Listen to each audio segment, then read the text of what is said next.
name is Philip Syracusa. I'm from Staten Island, New York.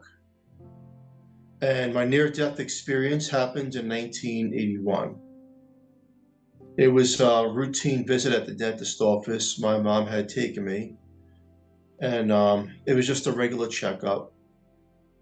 And one thing is, I don't like the dentist. I'm not sure who does. So it was the dentist, the assistant, and my mom was in the chair in the room with me. And I started to feel pain when they were poking at my teeth. So they gave me sweet air, which back in the day was called, it's nitrous oxide. And I was still feeling the pain really bad. So I pulled the dentist's hand away really quick.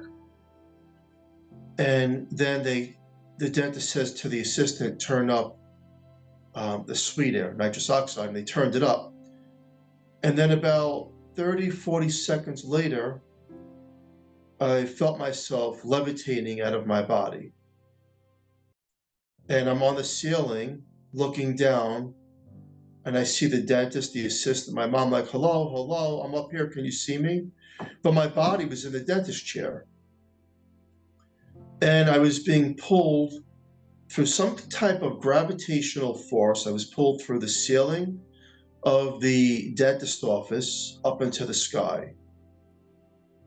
And from up in the sky, I was pulled into this tunnel.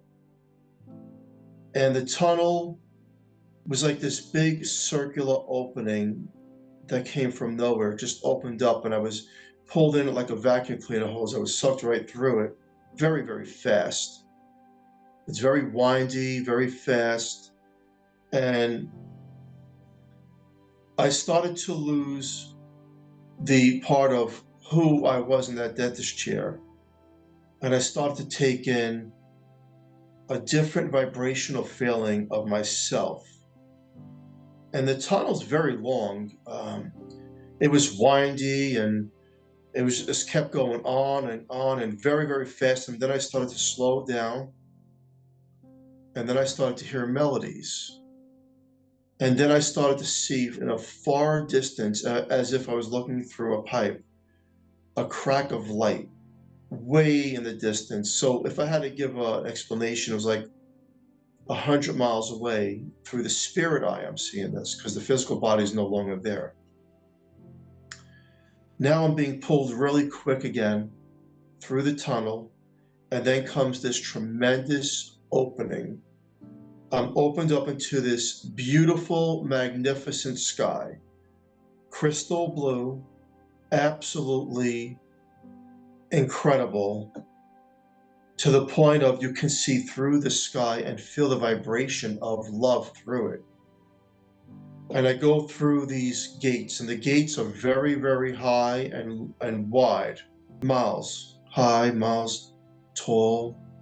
And I felt like I was back home.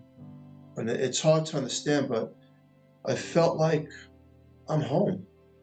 So I go through these gates, and I'm being pulled through a garden. And the garden is second to none. The garden, what I mean second to none, is every flower, every rose, every petal, every leaf was perfect. Not only was it perfect in the way it looked, but I can feel the vibration of love through everything that was created, through some type of creation. And I'm taking all this in, the joy, the happiness of being back home. And then I'm going through a field. The field goes on and on and on. It's perfectly cut grass. Each blade is perfect. Each blade of grass has energy that you feel it. You can feel this energy. It's not what we look at here in the physical realm. It's as if every plant and rose and flower, piece of grass, everything's alive. And you feel the love of it. You feel the warmth of it. You feel the vibration of it. And then I seen this angelic being, and she was coming slower and closer to me in the field. And she was drifting towards me, and I'm being gravitationally pulled to her. And she looks at me, and I recognize her, but I don't know from where. And through the mind, she goes, "Follow me." And she didn't touch me, she pulled me through some kind of magnetic force. And I was being pulled with her through the field. And the field is incredible. I mean, until you actually get where I was, it's hard to explain, but every ounce of beauty, happiness, and everything you could combine in one was in that field and garden. That it's eternity for us. It's magnificent, euphoric.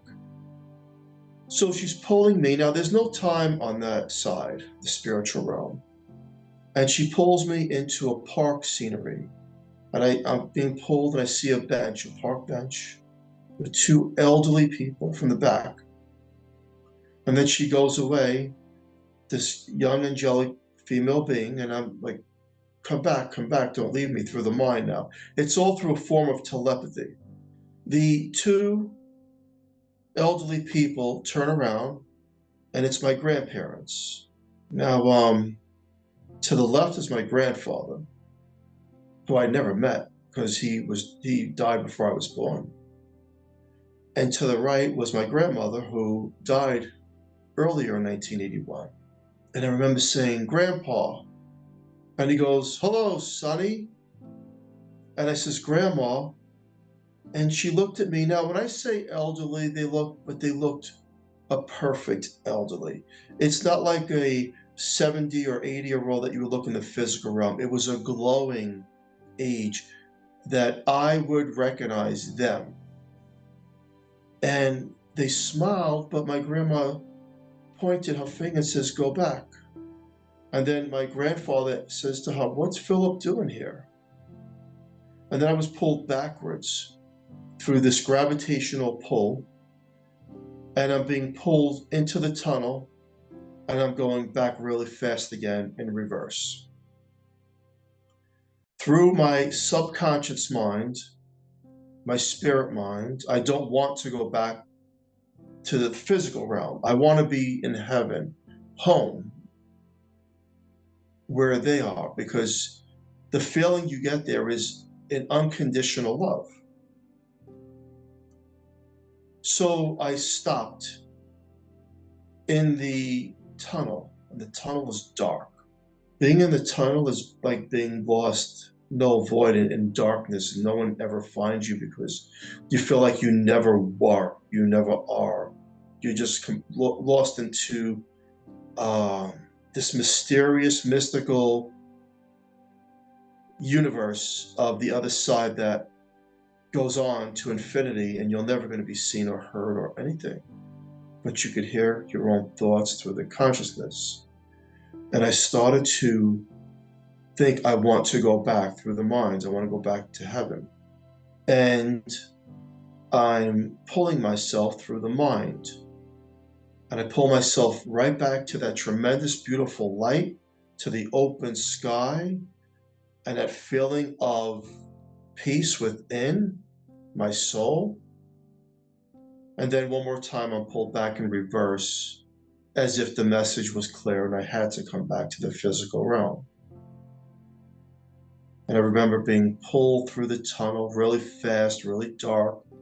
There's no control over the spirit body even. It's like being pulled again through some type of a force that goes thousands of miles an hour, just pulls your soul through it. It's not painful. You can feel it as if you stuck your head out of a car window doing 100 miles an hour with that wind coming against you. I'm pulled over a hospital roof, and I'm looking now into the room. There's oxygen, there's people in the room, and I'm looking at myself, and I said, I don't want to go back into that body. But you don't have a choice. I slipped right back in as if you put a glove on. And I remember gasping for air. And one of the first people I seen was, besides the doctors, was my mom, and I'm breathing really heavy. I could not wait to tell Mom where I was. A couple days later at home in Staten Island, New York, I approached my mom. I says I was in heaven, and she says maybe it was a dream or an hallucination for the medication. And I said, but it was so real. And I seen Grandpa, and I remember her saying, well, Grandpa's been long gone before you were born. I says, and I seen Grandma. And it was dismissed because back in the 80s, especially 1981, talking about a near-death experience or going to the other side is unheard of unless there's some random people out there talking, but it wasn't spoken of, it wasn't on television, so it was dismissed by my parents. So time went on, and I lived a normal teenage life after that. A year later, in my backyard, it was a summer day, and I remember my mom saying to my brothers and sisters, let's go for a walk. And I was like, okay. And I looked up at the sky and I says, God, if I was at your home, give me a sign, because no one believes me. This is a year later. So they walk out the front door, I walk out the back gate, my brothers, my sisters, and we lived on a long street, and we're walking and talking and laughing as a family. It was me, my older sister, my younger sister, and my three brothers. My mom, my father was working in Manhattan. And then I started to feel this vibrational love on the right side of me. So I turned to the right, and it's this angelic being, this girl that I seen in heaven. And I was like, Mom, look, that's the girl, that's the girl. And I'm telling my brothers, that's her, but we don't see anybody. But my older sister is talking to her. And that made me smile and so happy. She's talking to her verbally now, but they can't hear her. My older sister can. They can't see her. My older sister can. I can. She had on blue jeans. She had on a shirt. This angelic being with these flowers. The flowers I've seen in heaven were on her shirt. And I says, you can see me? She goes, of course I can see you, silly.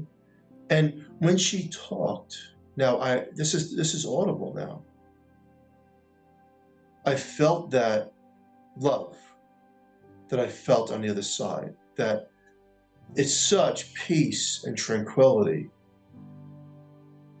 And they're walking, we're walking, and I'm just really, really ecstatic and happy. She's skipping along, and she goes, don't worry, silly, I'll be here. And when I go, I'll be waiting for you. And then we're a couple blocks up, and I just keep looking at her, and I'm like walking sideways a little bit, then walking straight, and my sister's talking to her, and then she disappears into nothing. She's gone. My sister's looking for her, I'm looking for her. My mom and my brothers are like, who are you looking for? And we're looking all around, but she wasn't there. Well, you see now, before I was born, my mom had a daughter, about a week or two old, that died. And when I had explained that when I first went into the gates of heaven and I seen her, I knew her, but I didn't know from where. Well, because I never met her, but I knew her. I believe that, and my sister believes that, that's our sister. And you ask God for a sign, and your prayer was answered. I can tell the world this as I share my near-death experience. Miracles do happen. With my intention and thought, I had asked God for a sign. And that sign came through to see my sister, which I never got to meet. Prayers are answered in mysterious ways that we can't explain. And I love to share with the world that we do go on. I know death is very scary. Um, you know, you're going to be 6 feet under or cremated or however you decide to go when it's that time where you want to be placed. We do go on. It's as if, when I explained, we slip out of this body. The difference is when you slip out of the body, you become alive. I also get asked, well, if you're in heaven, Philip, did you see God? No. You see, the light is the creator. The creator is everything. It's the vibration of light, of love, of ecstasy that is all. It is the life of everything alive. That is God. Because life is short and precious, and we go through this journey, either our loved ones burying us or we bury our loved ones, it's my message to mankind to help others along the way. It's not about how much money you have or greed or how famous you are, or none of that stuff exists, because you leave it all behind once you cross over. But what you do take with you is the soul's wisdom throughout the journeys of our times to go on to eternity and help and teach others in the best possible way with intentional love for all mankind. For those that have listened to this broadcast, this interview, I want to say thank you. I'm sure that you listened to it because you were drawn to the channel for a reason of questions, whether we go on through different forms of reality. I like to help others that are in need. And if you feel that you are going through a hard time or you are lost somehow and you want information or you think you'll never see a loved one again, I promise you, you will. I promise you, you will see a loved one again. You can email me at psiracusa 4 at yahoo.com. Thank you.